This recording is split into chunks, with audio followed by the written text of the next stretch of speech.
How does a doctor earning $600,000 a year get a $300,000 tax write-off, or a business owner netting $300,000 a year pays $0 in taxes? In this video, I'm going to be covering what is called the short-term rental loophole, and I'm going to tell you how it works. I'm also going to show you how to verify if the information is legit, because we all know that internet gurus are promoting the short-term rental loophole left and right, mainly for clicks. But towards the end of this, I'm also going to tell you the dark side of using the short-term rental loophole and who this is not for. So first, what is the short-term rental loophole? Well, rental real estate often produce tax losses even while generating positive cash flow for the owner.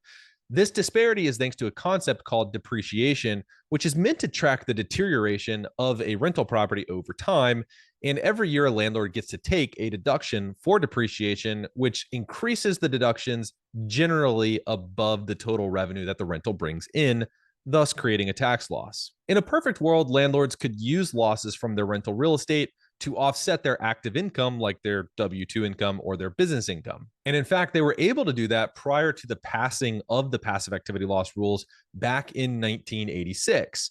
But not so anymore. The tax code now considers rental losses to be passive and says that passive losses cannot be used to offset active income. And there are a few ways around that, one of which is to qualify as a real estate professional, and I have a video about that on my channel. But to qualify as a real estate professional, you have to spend more time in real estate than you do at your day job or your business, which begs the question, who's going to work a full-time job and an additional 2,000 hours in real estate? No one. And many have tried to prove this in tax court, and every single person has lost. So if you're a landlord investing in rentals, you often have passive losses that just sort of accumulate and they carry forward because you don't have enough passive income for the losses to be used against. But that's where short-term rentals provide a unique workaround. There's a regulation that says if your average period of customer use is 7 days or less, then you do not have a rental activity.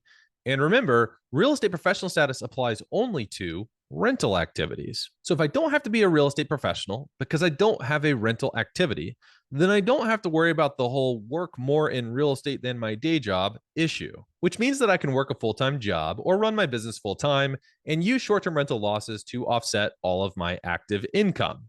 Thus, the short-term rental loophole. I have to materially participate in the short-term rental. Otherwise, it's still considered a passive activity and the losses will still be suspended and carried forward, and they can't be used to offset my active income. There are 7 tests for material participation. You must only meet one of them to officially materially participate in your short-term rental activity. The one our clients hit most often is spending 100 hours working on the short-term rental activity and more time working than anybody else does. But in order to do that, you have to track your time working on the short-term rental. And not only do you have to track your time, but you also have to track the time that anyone else spends on your short-term rental so that you can prove that you outworked them. Otherwise, you'll lose an audit like the Luceros, and I have a video breaking down that tax court case on my channel. So you can see why this seems easy and also why gurus promote it so widely on social media. It's simple. You buy a short-term rental, you rent it on average 7 days or less, you work 100 hours and more than anyone else on the short-term rental.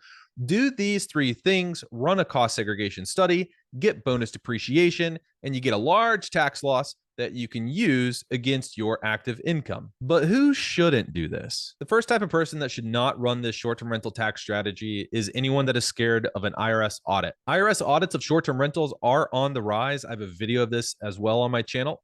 And what we're finding is that they make reporting mistakes, they don't understand what citations to use, and they don't understand how material participation actually works. And all of that adds up to a client being exposed to losing an IRS audit should they find themselves facing one. So if you're going to do this, make sure you work with a really strong group of professionals. The second type of person that should not run the short-term rental strategy is anybody that's unorganized. If you're not an organized and detailed person and you're finding that your life is in disarray, this strategy is not for you. Running this tax strategy requires admin work, and if you don't have time for it or if you don't value it, it's not going to get done, and it's going to leave you very exposed under an IRS audit. A time log is the first thing the IRS is going to ask you for, and if you can't provide one, or if you're making it up retroactively only once you were being audited, you're going to be fighting an uphill battle with a very steep incline. And if you provide generalized time entries, or if you include anything like education, research, and travel time, expect the IRS to disallow it. The third type of person that should not run the short-term rental strategy is anybody that is making emotional investment decisions based on tax savings. I know several investors who bought short-term rentals